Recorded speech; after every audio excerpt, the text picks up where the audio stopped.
we talked about helping parents. Another question I have for you as well, is something, um, kids or you had mentioned another reason that, yeah, parents and children need to learn, to have these open dialogue and these open conversations. Mhm, These biases like that we have, mhm, if we don't have these culturally intelligent conversations, are going to be passed on to our children, right?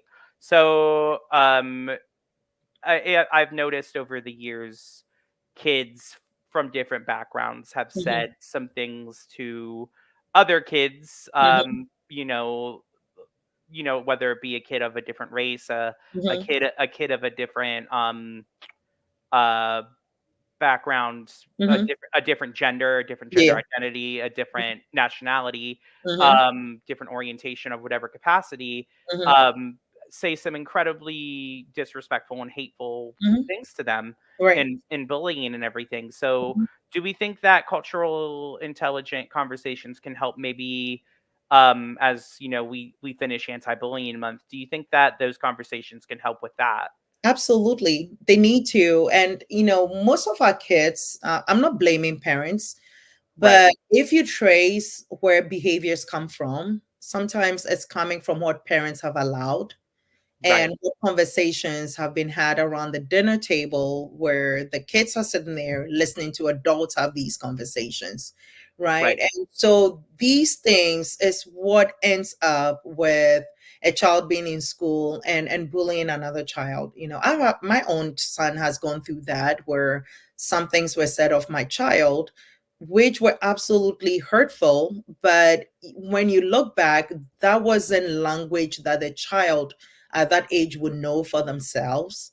It was Right. learned from somewhere, right? And Sure. so being culturally intelligent, like we said before, literally just allows you to relate to someone else that is different from you. And I think that, and one thing I need to clarify is that when we talk about cultural intelligence, it's not just the Western versus the non-Western world, right? Right. It's Right. not because culture is right here in America as well. And I think people forget that America has its own culture and even subcultures. And you've Right. done a wonderful job with a road trip where Thank we you. actually look at the subcultures, right, within the United States. So even here as a country, there is culture, and culture is not just like the others, right? Not, anyone else which is not who is not American is cultural.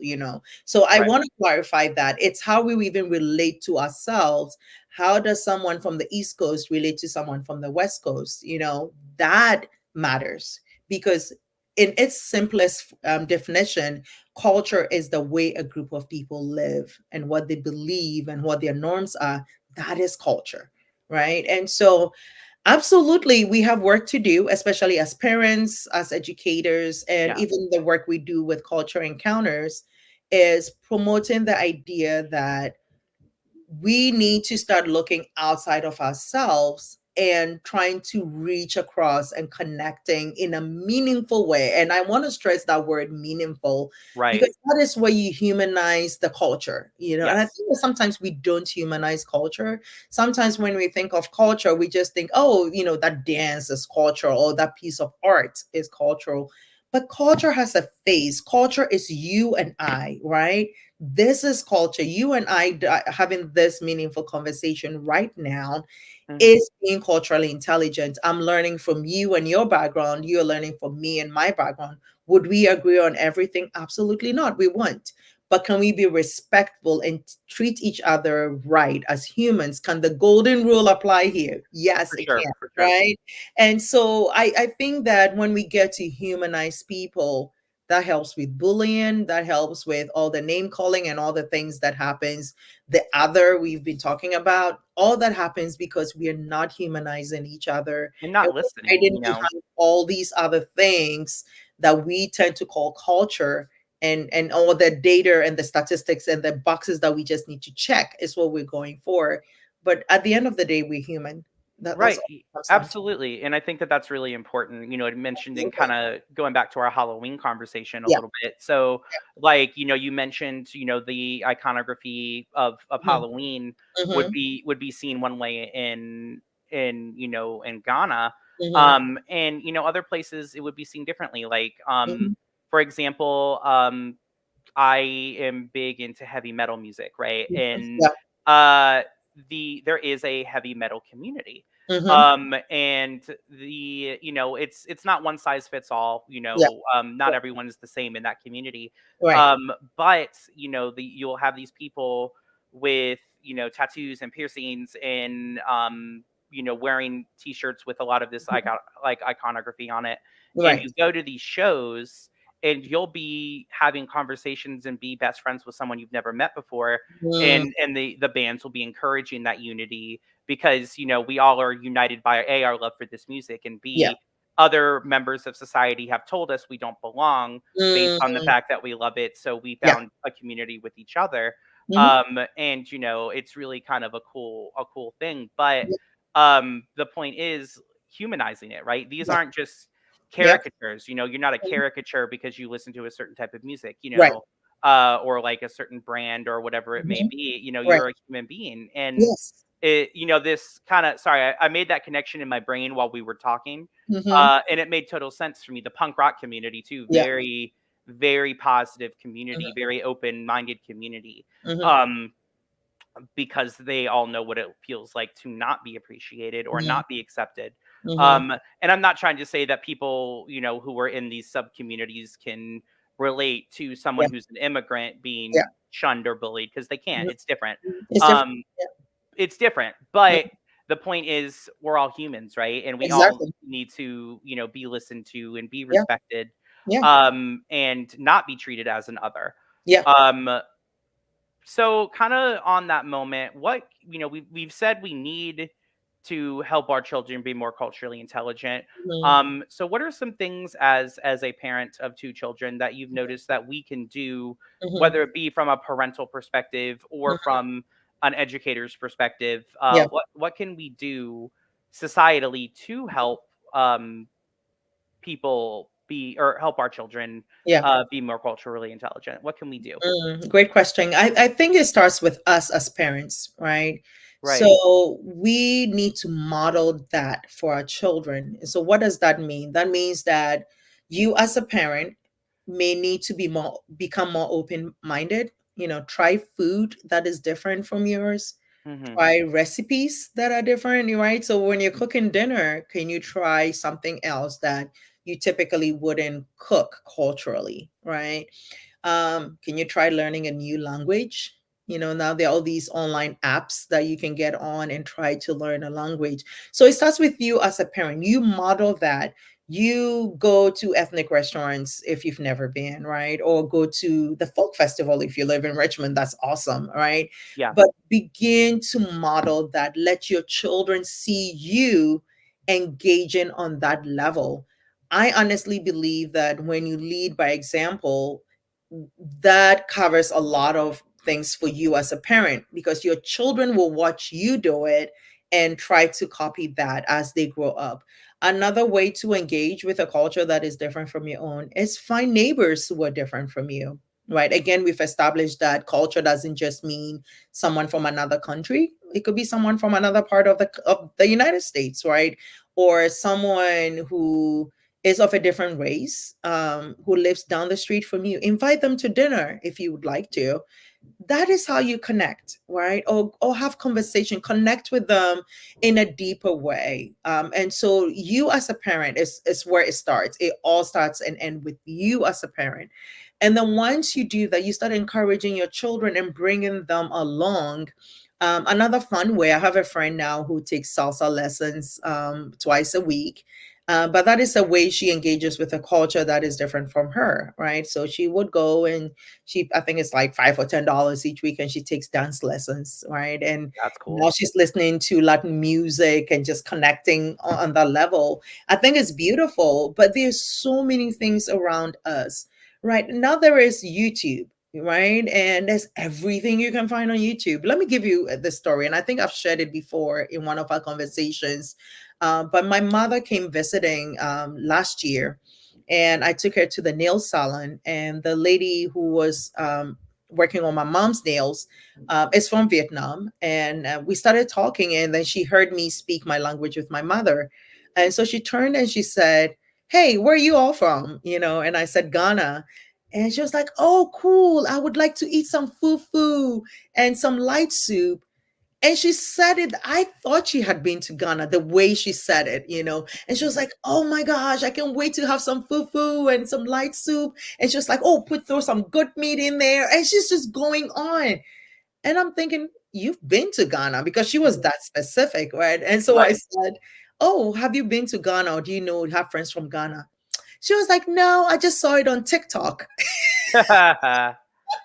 Right? Ah, that's I was great. like, "Okay," but it Yeah. was how engaged she was, and how um interested she was in our culture, to the point that she knew quite a bit. I mean, and all of this she learned online, just being on TikTok. And then she was following some guy on YouTube. So she was learning a lot of things from there as well. But it's easy, it's in the palm of our hands. We can literally travel the world from our couches with a swipe of our finger. And so let's explore the world as parents. I think that is one of the best ways to do that. But I'm also going to flip it around and ask you as well, because you are an educator. You've been in the school system for a while now. How do you think, as a teacher, our fellow educators can help raise a culturally intelligent child? I think that's an excellent question, and I work every day to try to figure that out. Honestly, Mhm, I think one thing we can do, and it's a small thing, mhm, um, but it's a small thing to us, but I think it's important. mhm. Is we have to acknowledge the culture, Yes. right? We Mm, have to acknowledge the culture first before we mm. do anything else. Oh, so So good. That is good. Thank Yeah. thank you. Like, we as educators, like the statement, "I don't see culture," or "I don't see color." Yeah. Yeah, get that out of your Mhm. vocabulary right here, right now, Yeah. because the Yeah. first thing you need to do Mm. is acknowledge that someone is from a different culture, and Yes. it's wonderful. So it's Yes. not like you're it's so instead of saying, "I don't see color," be like, "Oh, you are a person of color, and that's awesome. You Yes. are from another country, and that's Mhm. awesome. What can Yes. I learn from you?" Yes. I think that acknowledgement is going to be step one Yes. always. Yes. And then understanding that, I think hopefully with that you lead to an open dialogue, like you were saying with your children, that leads to an open dialogue, right? Mhm. Mhm. Um, I've learned, um, I've learned so much from my students, because Yeah. many of them are from different cultures than mine, and Mhm. I've learned a lot from them. Yeah. And by learning that, it's helped me, I think, to hopefully be a better educator than Mhm. I was even 5 years ago. Right. I think, but again, still learning, understanding. It's even in our textbooks Yes. and in our standardized tests, right? Mhm. The language and verbiage that is used needs to be Yeah. more culturally diverse and Yes. more inclusive. Mhm. Not for example, I love Mr. William Shakespeare, right? Mhm. But Yeah. I understand that his work does not mean the same thing around the world as it does Yes. to me, Mhm. in my own microcosm of Yeah. studying that Yeah. as a in a Western audience, so to speak. Yes. So I think first embracing and acknowledging the other culture as an educator is our first thing. So Yeah. that way, if you create a space, right, Mhm. we cannot change the hearts and minds of people No. around the world on our own. Right. Like you were saying, um we have people, the children are basing a lot of their opinions and views on what conversations they're having with their Mhm. families, right? Yeah. Yeah. um all we can do is create a space that is safe for everyone. Yes. And if we start there, Mhm. where every culture, every background is welcome and Yes. supported, Yes. then that you're going to create an environment where people from other cultures are hopefully comfortable sharing a little bit about their culture with you and Absolutely. with the other kids in the class. And open dialogue is a thing. Yeah. What I tell my students every day, or not every day, but when I can, Mm. is I have no control over your beliefs outside of this classroom. Right. When you're in this classroom, we respect everyone. Period. Exactly. Period. Hard stop. You don't I have love to it. agree with everyone, but you do Mhm. have to respect everyone. Yeah. And that is typically that's said at the beginning of the year. Mhm. But it is typically said in response to bullying based on different identities and different Mhm. cultures that I'll see in my classroom. Yeah. And a lot of the times, a lot of the kids don't know that they're like it's not an excuse, but it is Mhm. something that they know that the kids sometimes don't know, Yeah. right? Yeah. Um, like for example, I've had kids use the R word, Mhm. um, to describe each other, and I'll be like, "Hey, you please Mm. don't use that word. It's Yeah. hurtful and Yeah. it's a slur." And the Yes. kids will look at me and say, "Really?" Like they're Mhm. not even Yeah. Aware of like it. Yeah. yeah, they're like, "That's a slur?" I'm like, Mhm. "Yes, it is. Please Mhm. do not say that word." Mhm. And then a word, for little people, Mhm. they'll use a derogatory term for Mhm. that, Yeah. and I'll be like, "That's a really hurtful derogatory term. Please don't use Yes. it." Yeah. And they, these kids would be like, they first they think I'm lying to them. Yeah. I'm like, "No, Yeah. I'm honestly not lying to Yeah. you. Please don't Yeah. use that word." Yeah. And it's not as much about policing language as it is Mhm. about understanding that Right. words have power, right? Mhm. Right. Um, so I think as an educator, long story short to your question, Mhm. uh, you start by creating an environment where everybody feels comfortable. Yeah. And then um, you start by creating an environment where everybody feels comfortable, and then from there, hopefully the dialogue is opened. These Mhm. students see that you are embracing them for who they are, and if Yeah. you're doing that, then hopefully they can feel comfortable sharing to their comfort level their culture, and we all through that open dialogue, all of us get more culturally intelligent. Exactly. If that makes sense. It does. And Um, yeah, and I also think that one of the things we can do, because I was in the classroom too for a while, and yeah, yeah, I think example matters, for sure.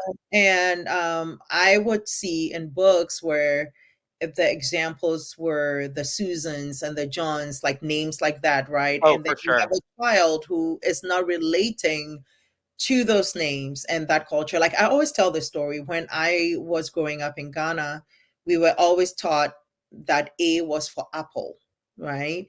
And it was everywhere, even here, it's A for apple. Here is the problem. I grew up in a hot climate.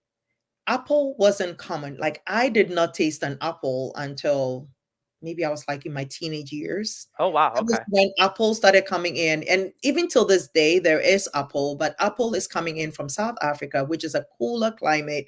So we don't grow apples in Ghana. And so you're teaching me A is for apple. I have never seen an apple before. How am I supposed to remember and relate to A is for Exactly. apple? Right. And so it's because whoever designed the curriculum didn't design the curriculum for people like me. Right. Exactly. Exactly. And so, And yeah.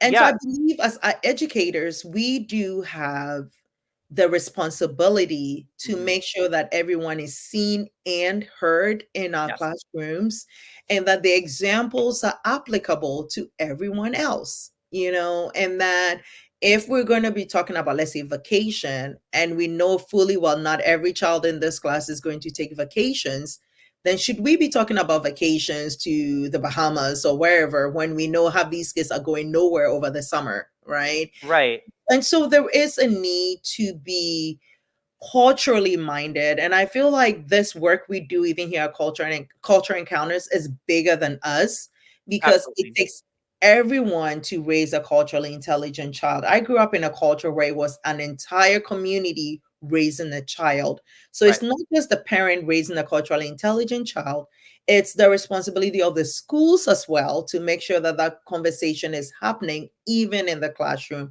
What does it mean to be culturally intelligent? How can student A relate to student B from a place of cultural intelligence, right? So Right. it's Right. big work. I mean, if now that I'm speaking about it, it's beyond what we do, but that's what we do, and that's why we do what we do here at Culture Encounters. Agreed. And that actually got me to led me to a question as well, like the classroom versus home for Yes. a lot of these kids. Hmm. So your children, I know this, knowing you, Yeah. they have a name that they use that is like an Anglicized name, Yes. and they have a name that is based on the culture of Ghana. Yes. Knowing you, I've heard you use most of the time you use their Ghanaian name, but I've heard you Yes. use both. Yes. More so, but my question is, do are the teachers and the students in their classes, are they A, aware of that? And Hmm. B, do they ever use their Guyanian name, or do they only use their Anglican name? Yeah. So actually, my daughter in school uses her Ghanaian name. And this Awesome. was because it was a teacher who actually made this happen. So let me give you a little context. So the Yeah, reason why we gave them English names was because there was an element of worry as parents that our children could be discriminated against because of their name. And we didn't right, want the name to stop them from who they are. I mean, people could argue whichever way, but we right, wanted to give them both so that no one uses that to penalize them, which is even the wrong word to use. Like, I don't want them being overlooked for certain opportunities because someone couldn't say their name and so wouldn't call them for a job interview, and that has happened to me before. I got looked over several times because I was going with my first name, which is Sedina, and I wasn't getting calls for when I was looking for work. And then when I switched to Amma, which is my middle name, which everyone can say, I was getting calls, which is the weirdest thing. It could be coincidence, but I've heard other people say that too. But right. anyway, so when we got to the school, her English name is Ellie. So everyone was trying to use, and apparently there were like three or four other kids in the grade with the same name. And her teacher heard me call her by her Ghanaian name and said, "Oh, that's a beautiful name. Is that what you call her at home?" And I said, "Yes." And she said, "Do you mind us calling her that at school since that's her middle name?"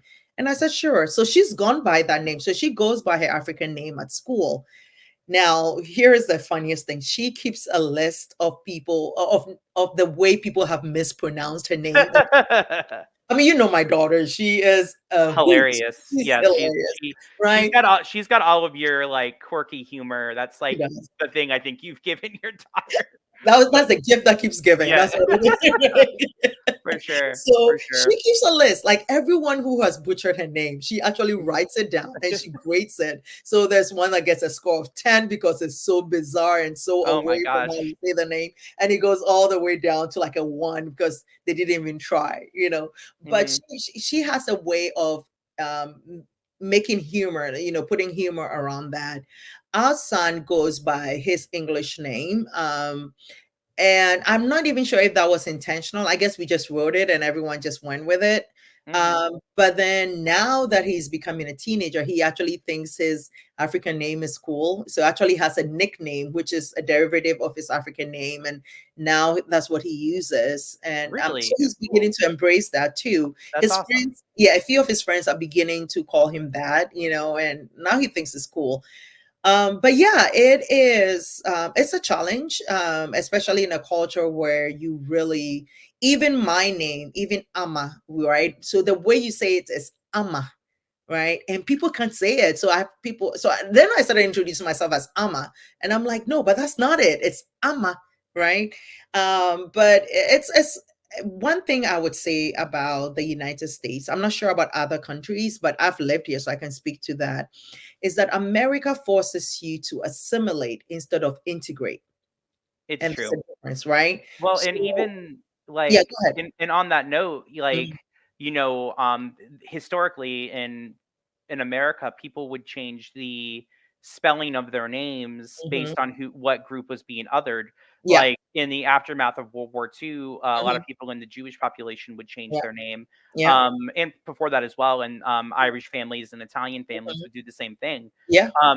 For that reason, like, Yeah. and it's true, America does unfortunately try to force assimilation, and when Mhm. we should be embracing these different Yes. cultures. Yeah. Yeah. And there's beauty in integration, right? I want to be able to integrate where my culture and this culture comes together and produces something beautiful. But if Right. you're being forced, even the way we speak. So I and so unconscious. Like now I go back to Ghana and I'm like, oh my gosh, I sound like an American, right?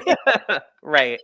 But I do that because I want people to stop asking me this one question. There's this question everyone asks. Oh, you have an accent. Where are you from? Right. Right? Every time someone asks me that, people say, oh, it's just because I'm curious. But this is what I hear. I hear, you are not one of us. Where are you from? That is what I hear when you ask me that question. And I know it's well intentioned. I think the best way to ask that question is, oh my goodness, which country are you? Instead of saying, where are you from? I think that, and I've not really thought this through, so this might not be the best question to ask. I think I want you to know me first. I think that's what it comes down to, right? Don't Right, go right. straight to my accent. Don't use my accent as the icebreaker or the conversation starter. Find out who I am, where I'm, all of that. And then you can say, where is this accent from? Something like that, right? That's a better way of, and I need to think through what the best way should be. But for some reason, I get defensive when someone goes straight to my accent, and I can't even tell you why. And it's not just me. A lot of immigrants I've come across would say, oh my gosh, I hate that question when people say, you have an accent, where are you from? I'm like, it's obvious I have an accent. I think that's the thing. Don't point to the accent. Don't say you have an accent. I know I Right, have an right. accent, right? I'm already aware that I have an accent. So don't say that. I think find out, like I met someone from England on Friday night, and we were and I could tell he's British because my husband lived in England for a while. I have family in England. So I know we all know the British accent, right? Mhm. And I looked at him and I said, oh my goodness, you must be from England, right? So I didn't say, where are you from? I said, you must be from England because I could place him. So in a situation where you cannot place the person, you can say something along the lines of, how are you? What's your name? Whatever, whatever. And you can say, so where's this coming from? Where are you from?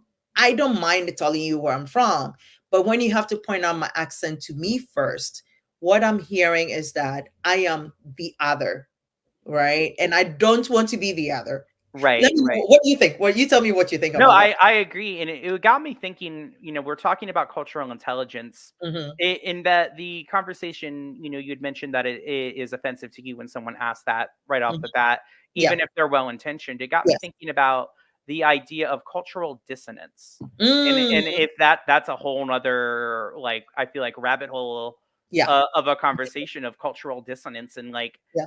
how we can bridge that a little Mm, bit, mm, and mm. that's That's a uh whole different conversation. Mhm. It is. I wonder if people, like, do people come up to you and tell you, like, do they ever tell you you have an accent like you didn't know?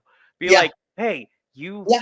you have an accent." Yeah, Like where are you from? It's all yeah, that's the phrase. like You have an accent. Where are you from? And I'm like, I know I have an accent. I'm right, trying to like sound like you so you can understand me. But I shouldn't even have to sound like you so you can understand me.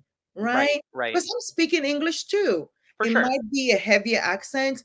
Just ask me to speak slowly. Because I naturally, like speaking for myself, I speak fast. All right. And when I get upset, I speak faster, but you can just say, can you slow it down so I can understand you? But pointing out to me that I have an accent. This is the other one that gets me all the time. I actually did a social media post on it. We had some lady come to our home to do some work. Mhm. And in the process of talking, she's trying to place my husband and I where we're from. And then she said something along the lines of, how long have you been living in the United States? And I think I said a little over 20 years. And she was like, oh, that explains why your English is so good. And I was like, I've been Gross. and I'm like, no, I've been speaking English my entire life. It's just with a different accent, but I've been speaking English. I speak English better than I speak any of my other languages. And she was shocked. But it's the lack of curiosity that bothered me. Is the fact that my proficiency in the English language is based off the fact that I've lived in America for so long. And that I find insulting because language proficiency has nothing to do with geography. It's people are naturally great at languages, right? And here's another thing too. If I have an accent, that also means that my brain has been able to process multiple languages at the same time, which means that my brain is performing at a higher capacity too. Not to sound arrogant, but which means that my cognitive skills are like right up here, right? And Yeah. so it's something to appreciate. It's That's why we teach language in school, Mhm. right? Why do we teach language in school? It's because of that. And so for her to, I found it very insulting. And then she was in my house when this is happening, right? I mean, and I'm Yeah, like, yeah, that's I'm ugh, just going to be nice and I'm just going to let you finish your business and get out of my house. But that, I know for her, I'm sure it was well intentioned. Like she was just trying to connect, but it's how it's coming across, right? It's right. how it's coming across. If you want to know if I speak English in my country, you could have said, oh my goodness, what is the official language in your country? And then when I say English, you can answer the question in your head, oh, that's why she speaks English. But to Mhm. associate the fact that I speak good English because I live in America, I find that very insulting to my intelligence, But Right. anyway, Yeah. that I need to get off my soapbox now. But No, no, this is what this is the podcast is for, right, Yeah, right. So it's anyway, yeah, that's it's a thing, but we struggle with that. And and so again, I know I'm kind of talking about the importance of our work, but that is why our work at Culture Encounters, it's so critical in the day and time we live in, is that we need to educate people that our world is small. You're going to encounter people from different places. right. How do we effectively engage so that that engagement is meaningful and lasting, you know And I cannot think of a better button to put on this conversation. And the key to it is that this conversation will continue to happen in a variety of different mediums because Yes. it needs to. Yeah. So thank you very much, Amma, for coming and having this conversation with us today. It's been incredibly eye opening for me, as always. So thank you very much. Yeah. Yeah. Yeah, you're welcome. And before we wrap up, Yeah. listen, since I'm going to put on the executive director hat now, we have a couple of programs coming up, depending on when you're listening to this podcast. On November 12th, we're going to Irie Ting, which is a Jamaican restaurant. One of the ways we engage meaningfully with a culture is through food. And so we do restaurant visits for adults, and then we also offer ethnic restaurant food tours for teenagers and preteens over the summer. But November 12th, depending on when this airs, we're going to be at Irie Ting. Look on our website. There is a link there to purchase your tickets. It's also a fundraiser for the work we do. And so if you're like, oh, I don't like Jamaican food, I'm not going, I think you should come.